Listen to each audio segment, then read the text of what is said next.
Good morning everyone. আশা করি তোমরা খুব ভালো আছো। আমিও ভীষণ ভালো আছি। আমার নতুন একটা ব্লগে তোমাদেরকে জানাই অনেক অনেক স্বাগত। আজ রবিবার সারাটা দিন কি করছি না করছি সবটাই তোমাদের সাথে শেয়ার করতে থাকবো। তো পুরো ভিডিওটা দেখতে থাকো, আশা করি ভালো লাগবে। আজ সকালে উঠে দেখছি আজও মেঘলা মেঘলা ওয়েদার হয়ে রয়েছে, তবে বেশ ভালো হাওয়া রয়েছে বাইরেটা, জানো তো। আর এই মেঘলা ওয়েদার হয়ে রয়েছে, ঘরের ভিতর ভীষণ পরিমাণ গরম। বৃষ্টি হচ্ছে ঠিকই, কিন্তু যখনই বৃষ্টি কমে যাচ্ছে তখনই একটা বীভৎস গরম লাগছে, সহ্য করা যাচ্ছে না আর কি, এতটা বেশি গরম লাগছে। আবার বৃষ্টি হচ্ছে যখন তখন ঠান্ডা। আর এই কারণেই বিশেষ করে বাচ্চাদের তো ভীষণ শরীর খারাপ হচ্ছে। আর বোঝো তো, এই শরীর খারাপ প্রায় চলছে, এখন একটু ভালো আছে। তো এদিকে দেখো কাজবাজ তো সময়ের মধ্যে একদম শুরু করে দিচ্ছি। আর আজকে যেহেতু ছুটির দিন, একটু লেট করে ঘুম থেকে উঠেছি।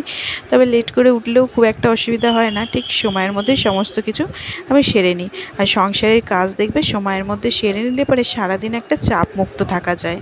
আর আমি একদম ওই কাজ ফেলে রেখে থাকতে পারি না আর কি। অনেকে আছে যে সারাদিন ধরে কাজ করছে, কিন্তু একটা কাজ করছে, কিছুক্ষণ আবার শুয়ে বসে থাকছে, হয়তো গল্প সল্প করছে, আবার কাজ করছে, এরকম আছে, অনেকেই আছে দেখা যায়।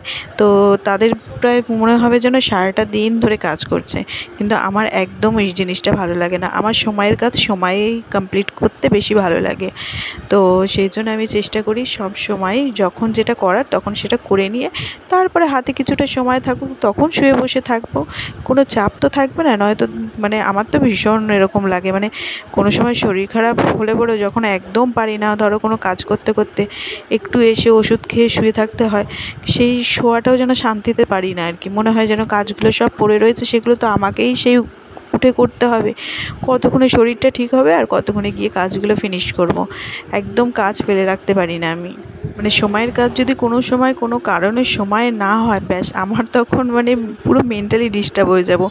তখন তাড়াহুড়ো করব, কি করব না করব কিছুই বুঝে পাই না আর কি। তখন মনে হয় কি সমস্ত কিছু যেন এলোমেলো হয়ে যাচ্ছে। সকালবেলা মেঘলা মেঘলা ছিল, এখন আবার দেখছি একটু ঝাঁচকচকে রোদ উঠেছে। কখন যে কি হচ্ছে বোঝা যাচ্ছে না। এই রোদ, এই বৃষ্টি, এই হচ্ছে। তো উপরের সমস্ত কাজবাজ কমপ্লিট করে এসে নিচে নেমে আসলাম, এসে রান্নাঘরে চলে আসলাম। এবার আটাটা মেখে দেবো। এখনও কিন্তু নিচের বেডরুমটা ক্লিন করা হয়নি, বোঝো ঘুমোচ্ছে। আর শরীরটাও যেহেতু ভালো না, আবার ছুটির দিন আজকে, তাই ভাবলাম যে না, এই জলখাবারের কিছুটা রেডি করে রেখে দিয়ে দেন ওকে তুলবো, তারপরে বেডরুমটাকে ক্লিন করব। তাই জন্য চলে আসলাম আটা মাখতে। আজকে রুটি করব। তো আগের দিন লুচি হয়েছিল রাত্রেবেলা, শনিবার দিন, তাই আর আজকে যে রবিবার বলে স্পেশাল কিছু ব্রেকফাস্টে হবে তা নয়। আগের দিন যেহেতু লুচি খেয়েছে, তাই আজকে আর সকালবেলা লুচি করছি না, রুটি আর তার সাথে দেখি কিছু একটা তরকারি করতে হবে। আর এদিকে দেখো তোমাদের সাথে গল্প করতে করতে আমার আটা মাখা প্রায় হয়ে গেছে। তো ওই একটু ঝটপট করে নিচ্ছি, কারণ ওই যে একটু লেট করে যেহেতু দিনটা শুরু হয় ছুটির দিনগুলো, তাই একটুখানি তাড়াতাড়ি করে চেষ্টা করি কাজগুলো সময়ের মধ্যে গুছিয়ে নিতে। আর এদিকে বড়মশাই গেছে বাজারে, দেখি আজকে রবিবার স্পেশাল কী নিয়ে আসে বাজার থেকে, সেই বুঝে রান্নাবান্না হবে দুপুরের। আর এদিকে দেখো রুটির সাথে খাওয়ার জন্য একটু তরকারি করে নিচ্ছি, কী যে করব কিছু বুঝে পাচ্ছিলাম না।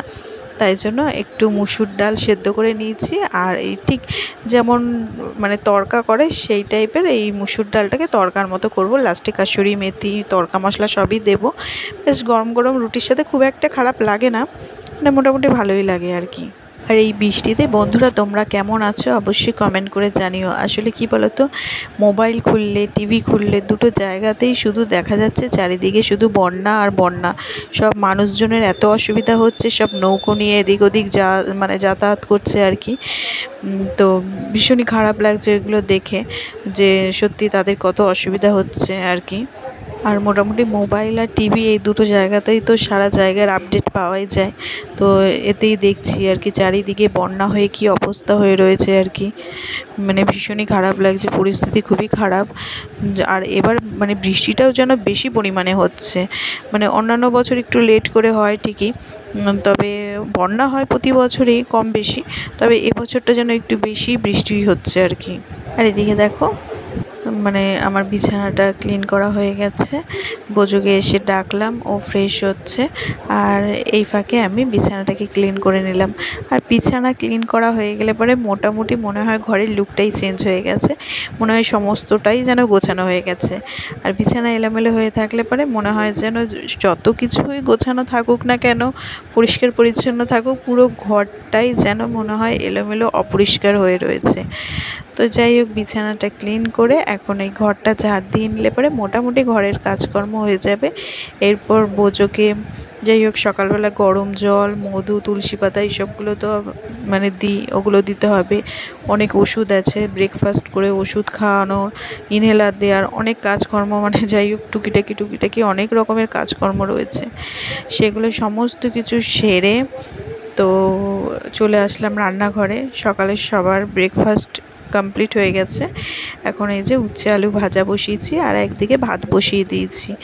তো উচ্ছে আলু ভাজাটা বেশ ভালোই লাগে, সবাই ভালো খায়, তাই জন্য উচ্ছে থাকলে পরেই না উচ্ছে আলু ভাজা একটু পেঁয়াজ দিয়ে এর মধ্যে, তাহলে খেতে বেশি টেস্টি লাগে আর কি।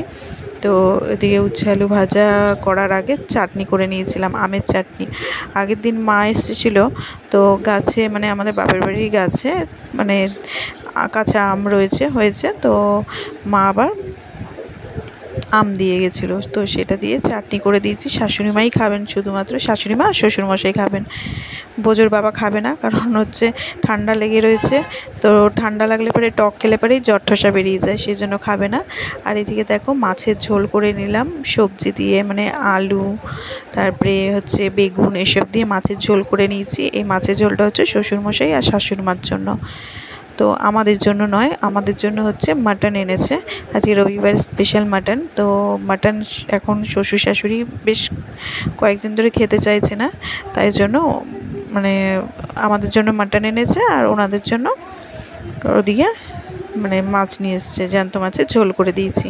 আর এদিকে রান্না করতে করতে বোজোকে একটু মৌসুমি জুস করে দিলাম।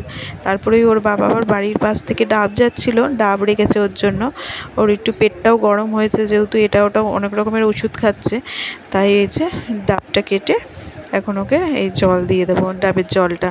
তো ওদিকে খেতে থাকবে, আর আমি এদিকে দেখো মানে মাটনটা রান্না করলে পরেই হয়ে যায়। আজকে রান্না করতে অনেকটা লেট হয়ে গেছে, বুঝতে পারলাম না যে কেন এরকম হলো, মানে এতটা দেরি হয়ে গেল। এতটা দেরি আমার রান্না করতে মানে লাগে না আর কি, অনেকটা দেরি হয়ে গেছে আজকে। আর আজকে না মাটনটাকে নুন, হলুদ, তারপরে সর্ষের তেল, পেঁয়াজ কুচি এইসব দিয়ে ম্যারিনেট করে রেখে দিয়েছিলাম, দিয়ে মশলাটাকে কষিয়ে নিলাম। এবার মাটনটাকে দিয়ে আবারও ভালো করে কষিয়ে নেব।